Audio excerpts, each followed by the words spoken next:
love to hear from someone what inspired you to be present in this room at this time. You could be doing so many other things, beautiful Boulder. You chose to be here. Would one of you be willing to share why you chose to be in the room with us? Mi nombre es Elsa Cardona y estoy aquí dando support a los niños de los hijos de los inmigrantes que serán deportados. ¿Cuál va a ser su impacto en 20 años?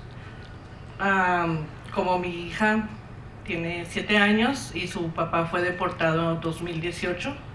Mi hija nació aquí en Boulder.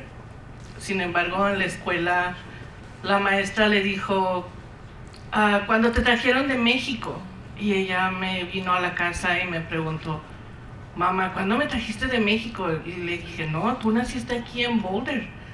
Entonces, también la discriminación que llevan ellos. Y sí, todo lo que pasa en las familias por la deportación, principalmente de un padre o un cabeza de familia. Aunque los hijos sean ciudadanos, estén viviendo aquí, paguemos taxes, trabajamos. Yo soy una CNA que estuvo en el frente en la pandemia y trabajé muy duro por Boulder. Let's watch. No, hija, tú eres de aquí. La ciudad de Boulder es tu casa, como es la mía. Yo trabajo aquí y pago impuestos y tú eres el futuro. Vamos a planear los siguientes 20 años para la ciudad de Boulder. Y nosotros somos personas que damos y damos y damos y damos, y aunque ellos no lo crean, nosotros somos la base de no solo Boulder, sino este país. Somos la fundación. Y vengo a hablar sobre el impacto de la deportación en mi comunidad para los niños en nuestra comunidad. Mi hija ya perdió a su padre. No merece perder nada más.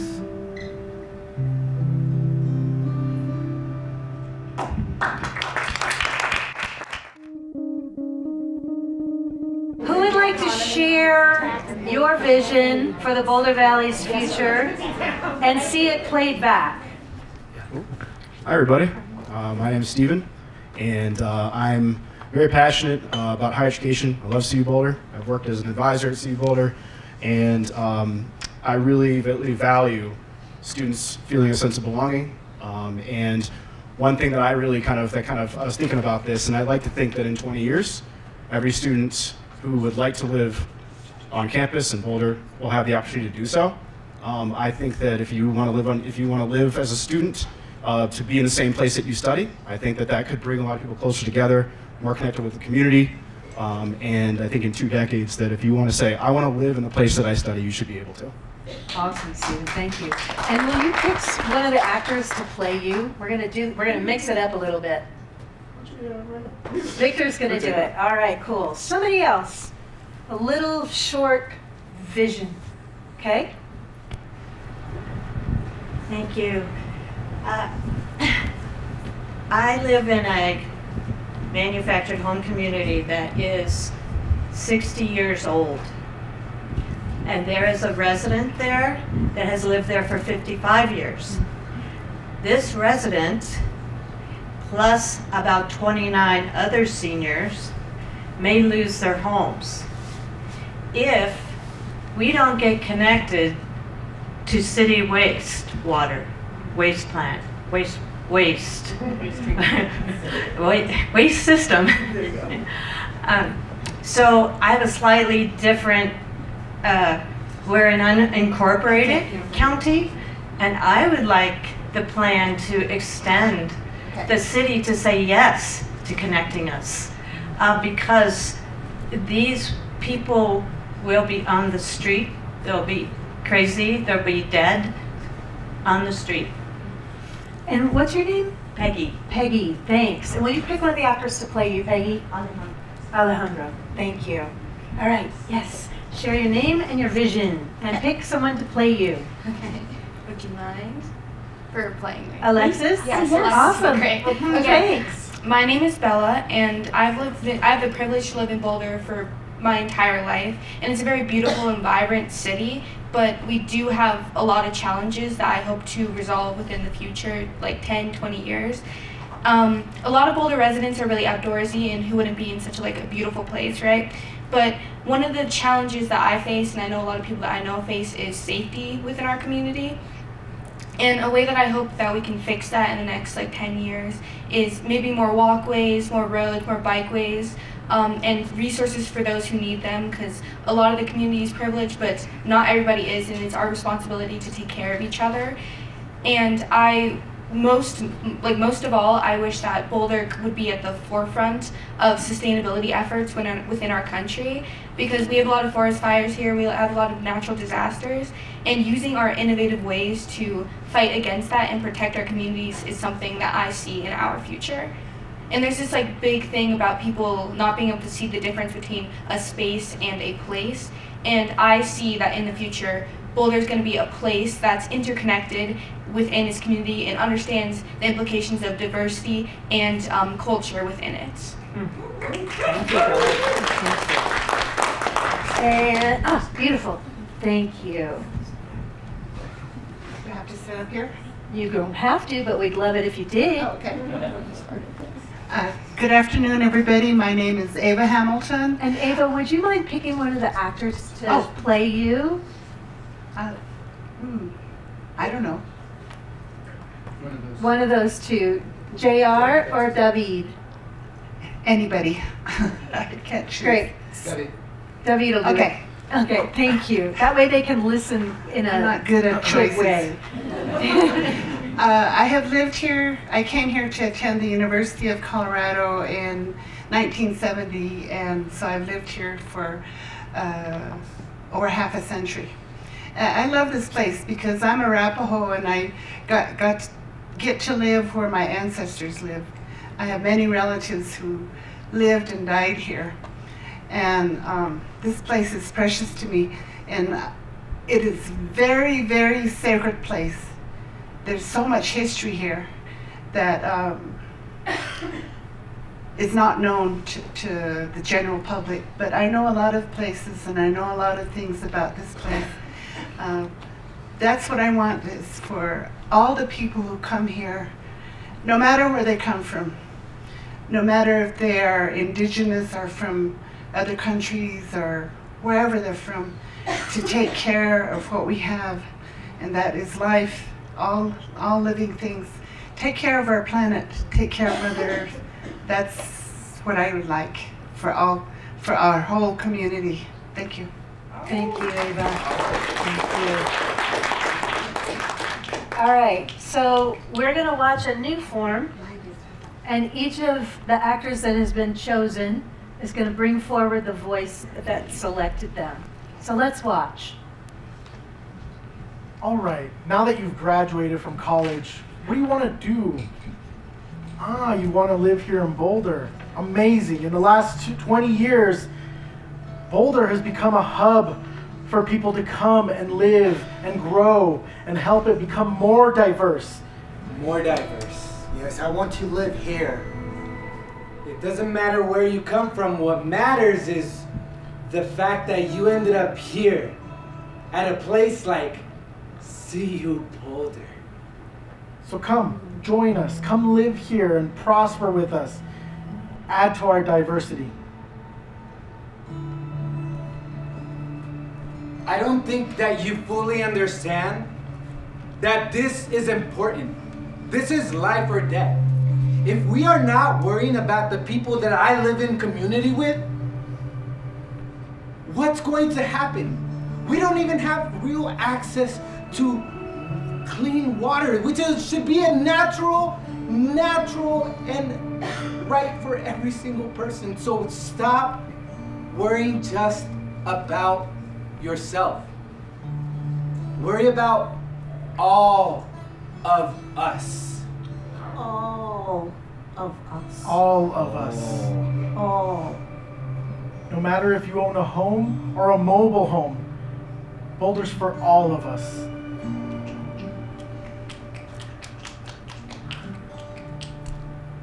I have a dream for the future, that we can be that light on the hill for people all over the world to see how it's done. How privilege joins hands with those that are less privileged. How everybody flourishes. How there is safety, walkways, bike paths. People are taken care of. That can be my future. That could be our future. I am the voice of the youth. I am 15. And this is my vision for when I'm 25. Can you help me make this vision a reality?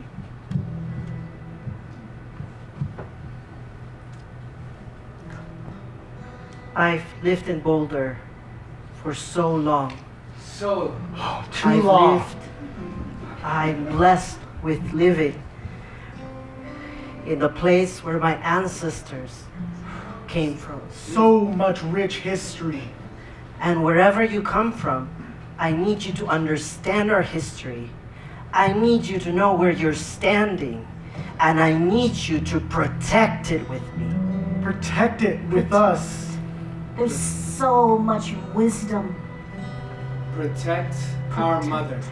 Protect our Mother Earth. I just need times. I just need you all to understand. Come to Boulder. Be a part of this. You cannot join us. We can live here. It could be a function. You To cannot Boulder, overcome. everyone in 20 years. got to be Honestly, it balanced. doesn't matter where you come from. You could be coming from anywhere, and you can find a home place Young, here. old, Recognizing that what we have is ancestral, that we come from peoples upon peoples upon peoples who created space. owners, renters, buyers, young, old, we can all live here together. Boulder is for everyone. How do we care for all the people? All the people. So that 10 to 20 years from now, we all have the capacity to feel like this is not just a place, it's our home. Is this my home? Can this be my home? And how do we create just conditions for our communities? Service for all of us. We can do it in 20 years. Do I, in my old age, have to leave my home? Let us all just be at home. At home. At home. At home. At home.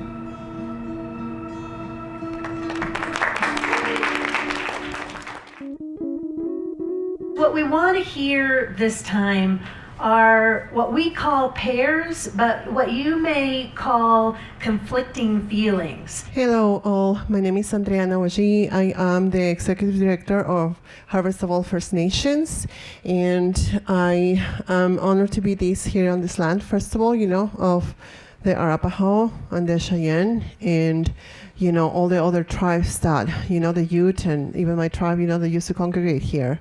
So while I was very honored to bring my team, here to have a dialogue, I also want to honor that some of them travel for really far away.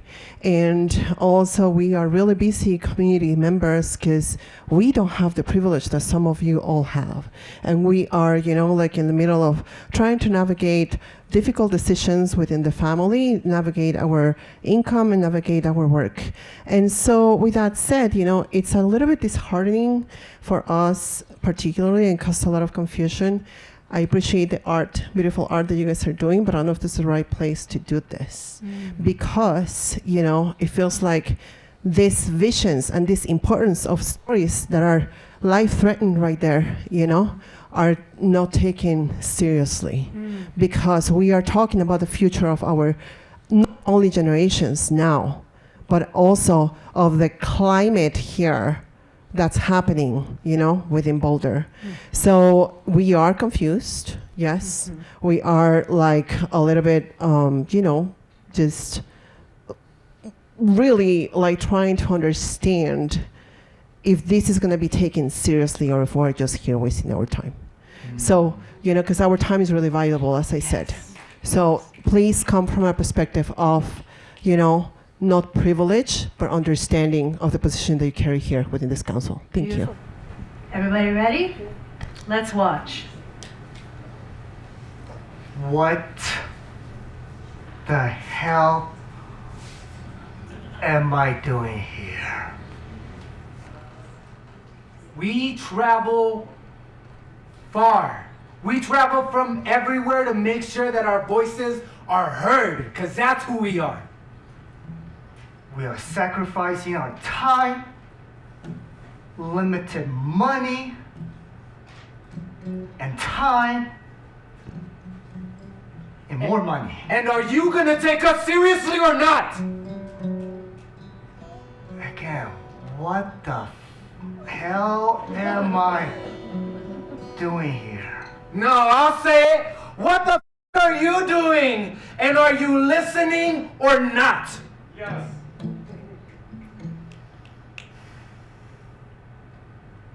Do you understand everything that's happening to our communities right now in this moment?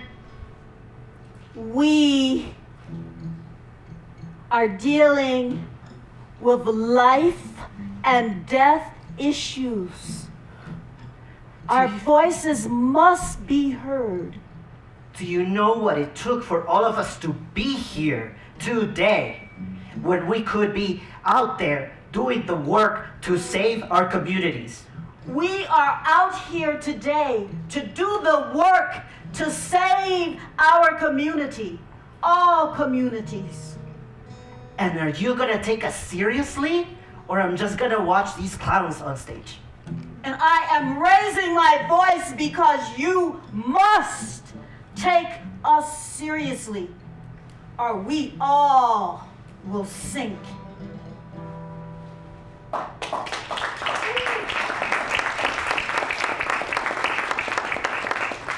How was that for you? I think they still need information about our privilege. The privilege was missing. Would you like us to play that piece? It's important to name it. Thank you. I appreciate you naming that. I want to invite a few folks to share now your vision for the Boulder Valley Comprehensive Plan in 20 years. My name's Lodi, and I've heard many parts of what I was imagining to say. And the part that's on my heart that I haven't heard has to do with including some of the emotional care for the changes that we're all facing.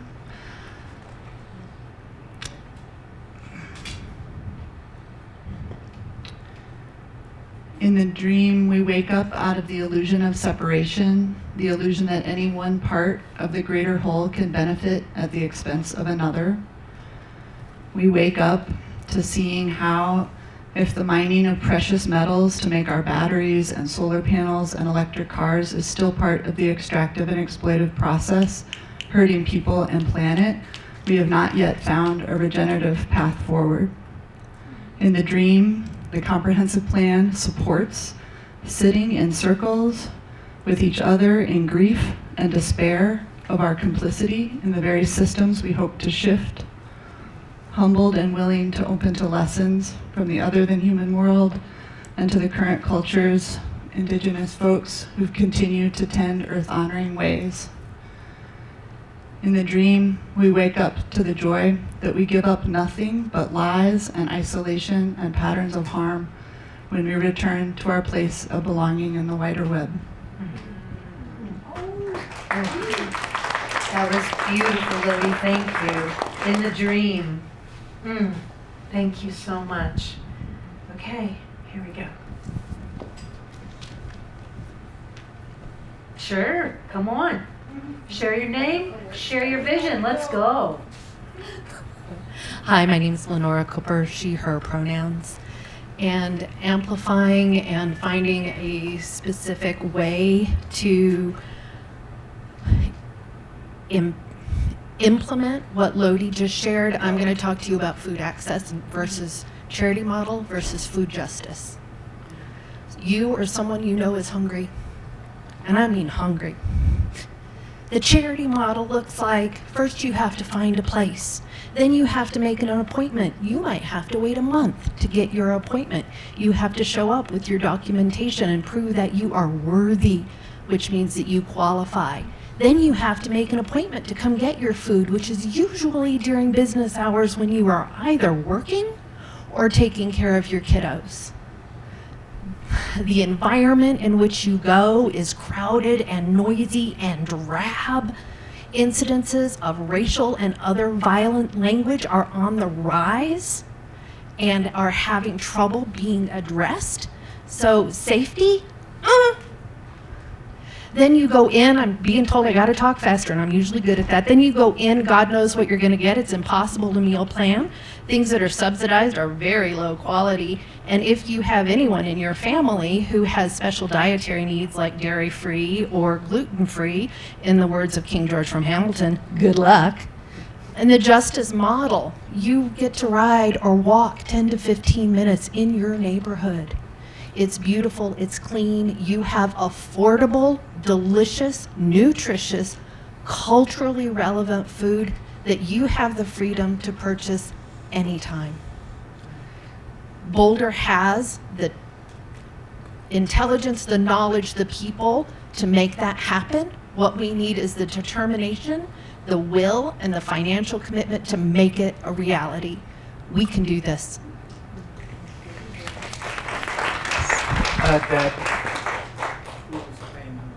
Oh, gosh.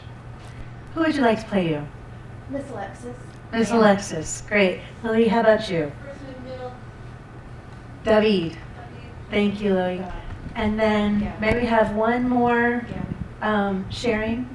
I think you want Gabby to do this? She wants Gabby to do this. I really think that truth telling is so critical right now in a time where reparations and history is actively being erased and prevented and banned. And I really think we can't move forward as, you know, the empire that is the United States without truth telling and genuine reparations to Black communities, to Afro descent communities, to Indigenous communities, to Native communities from all of this continent and Turtle Island and from wherever we were brought here or have been prevented from migrating in our ancestral homelands. And, you know, even if we have diversity, equity, inclusion, we still have a commitment. As far as I'm hearing, we still have, the city and the county still have that commitment, but we are brought into these spaces and there's still ways that we speak about our experiences that are so painful, and there's no genuine pathway to really uplift our experiences and have those repair processes. So we need a lot of reparations processes that are outside of the court system, that are restorative, and that are led by our communities and that are genuine. And I really think that's the core of what we're really missing, is that our experiences and our pain and our intergenerational trauma with the land as well is not validated. So with that is community ownership. You know, we've done a lot of community engagement. How can we get to a place where communities genuinely have ownership and are leading? And, you know, there's so many different pathways other than strategic government plans to make real change. And once again, the real, so many of our conversations or the reason that change doesn't happen is because of the economy. And that is, for Western systems, see it as that's the heartbeat, that's the most important thing. And we have to always remember that our real economy, the real life force, they're not resources to be extracted from. It's water, air, soil, and food. And those are the real sustenance of life and women and children. And the privatization of that and we've lost, the privatization of that, and part of climate justice and social justice and the changes that we want to make, the City of Boulder's climate action plan. Where is the justice in that? It does involve those meaningful pathways towards justice and cleaning up everything that is polluting us. So there's a lot more to say, and emotional care decolonization and unlearning colonial ways is so crucial, because that's one of the best pathways that will get towards integrated holistic health. So thank you all very much. We pick someone to play you and then keep it super brief. Who's left? Alejandro. I think what we need to be doing is two things. We need to be achieving the city goals that we've set. We have set incredibly ambitious goals about reducing our greenhouse gases, and we have not achieved them. We've undermined them by inviting large corporations to locate their facilities here and employ people from far away, so that we have 50,000 in-commuters generating 85% of our greenhouse gases. We've set goals for affordable housing for middle-income groups, and we have not achieved those. We've allowed large mansions to be built, and we've made progress on affordable housing for the lowest segment, but we've not achieved middle-income housing. The second thing we need to do is we need to start having problem-solving mixed groups, not all of us naming things, but actually getting together in groups, mixed groups with each other, working on problem solving together. Thank you so much. And what's your name? Karen. Thank you, Karen. All right, let's watch. Are we substituting the less of two evil with the evil? Are we just calling green energy while also mining all this, polluting the environment, doing the same old shit over and over again, and just call it green energy for our electric car? Yeah. There's a dream. There's a dream. There's a dream. The dream is to shatter this whole thing. The dream is to break this cycle. Yes! But also, we need to remember, to break this cycle, we need to be prepared. We need to heal. We need to let go and grieve. Say goodbye to this old model and embrace the new model.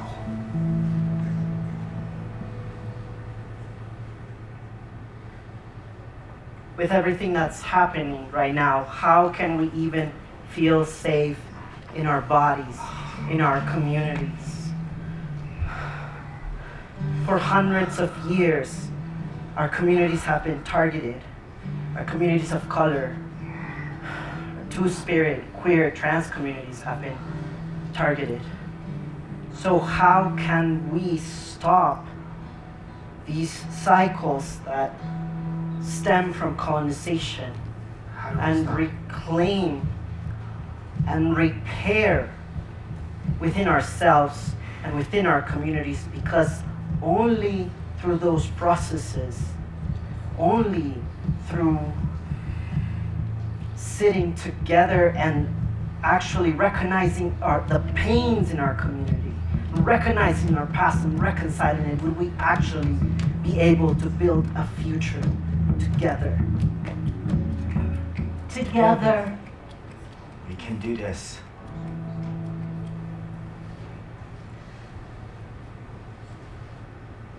If I break my arm, I can get some medical care. But what about the trauma? What about my mental health? There is so much pressure. My children are hungry. Do you hear them cry? Do you hear them? Do you hear them? Why do I have to be humiliated to get food? Food! In a city, in a county that is so rich. Why do I have to crawl to get food? Why? Why? Why? Please, give us food. Why? We're hungry. It is our human right. It is our human right to stand in dignity with food in our bellies and treatment for all, because we all are traumatized. Food And we and all- healthcare as a human right. Human right. I am a human.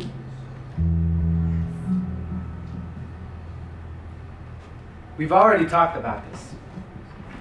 We've literally had it written down.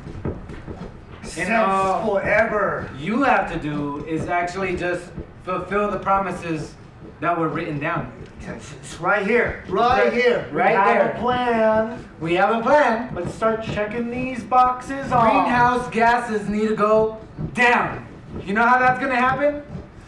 One of two solutions. You either make sure that people are able to live and work here, or you figure out a way to make it easier for the transportation to happen that doesn't require so many emissions. We need housing for the poor, for the middle class, and everything needs to exist. So please, please, please stop building mansions.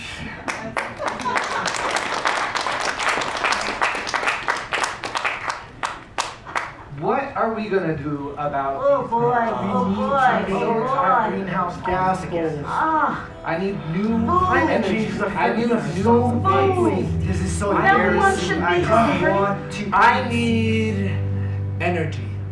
Yes. I need energy that comes from the people. I need energy that comes from connection. And I don't need that energy that's gonna dissuade me or make our people feel like there is no connection. And I need energy from decolonization. yes. Yes. I need energy from good, sound ideas and brainstorming from our community.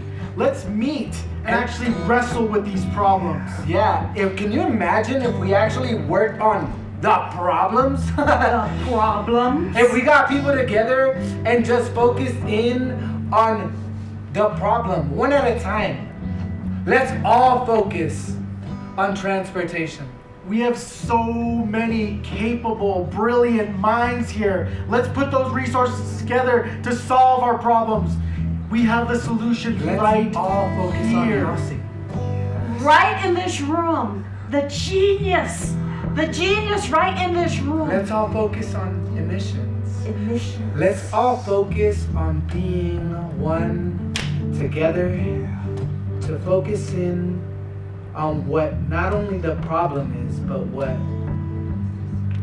solutions can actually mean. And in 20 years, can we stop talking about the same problems? And let's start this by sharing a delicious, healthy meal together.